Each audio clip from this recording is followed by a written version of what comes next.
Imagine standing in a place colder than your deepest nightmares, where blizzards roar like wild beasts, temperatures plunge to 60 below zero, and each step could send you crashing into a frozen abyss.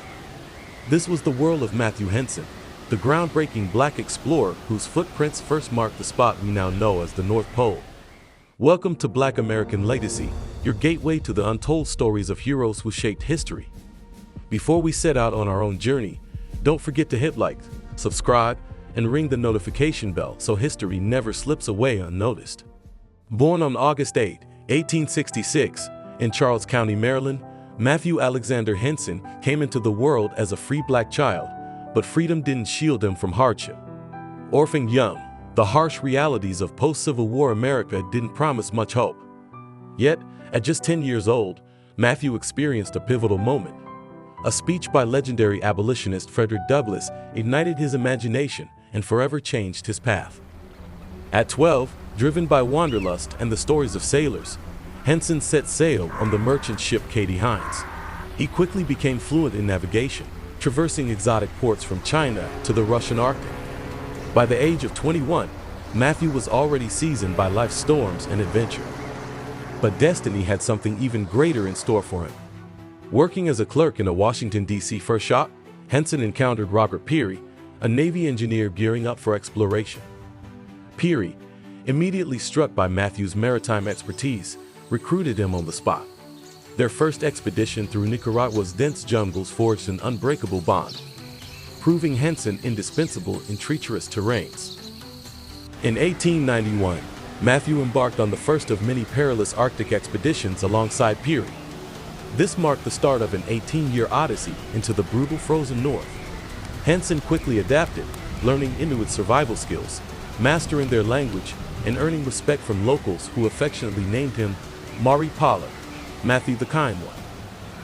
During their expeditions, Peary and Henson made incredible discoveries, from mapping uncharted territories of Greenland to hauling immense meteorites that funded their quests. But their ultimate dream was always the elusive North Pole.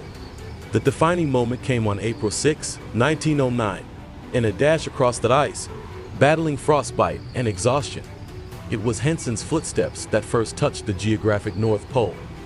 When realizing he had overshot their goal, he turned back and proudly declared, "I think I'm the first man to sit on top of the world." His quiet triumph resonated profoundly, yet the victory was bittersweet. Returning home, Matthew Henson faced another chilling landscape, the racism of early 20th century America. While Robert Peary received accolades and adulation, Henson's heroic contributions were largely sidelined, his achievements overshadowed simply because of the color of his skin. Yet Matthew Henson never wavered in dignity or determination. Though overlooked by mainstream society, African American communities recognized his achievements with celebratory dinners and heartfelt admiration.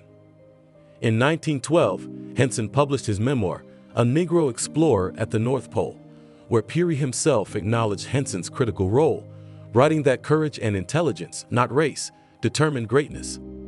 It took decades, but recognition gradually arrived. In 1937, Matthew Henson became the first Black American admitted to the prestigious Explorers Club, an acknowledgement championed by his fellow explorers. In 1944, Congress finally awarded him the Peary Polar Expedition Medal, the very honor Peary had received years earlier. Late recognition continued to flow. Presidents Truman and Eisenhower hosted Henson at the White House, paying homage to his groundbreaking achievements.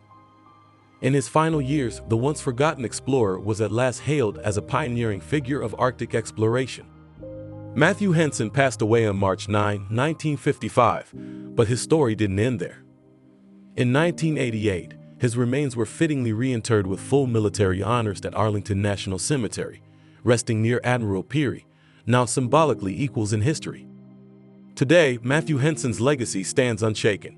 Schools, history books, and even a lunar crater named after him commemorate this remarkable man who defied prejudice and peril to stand at the literal top of the world.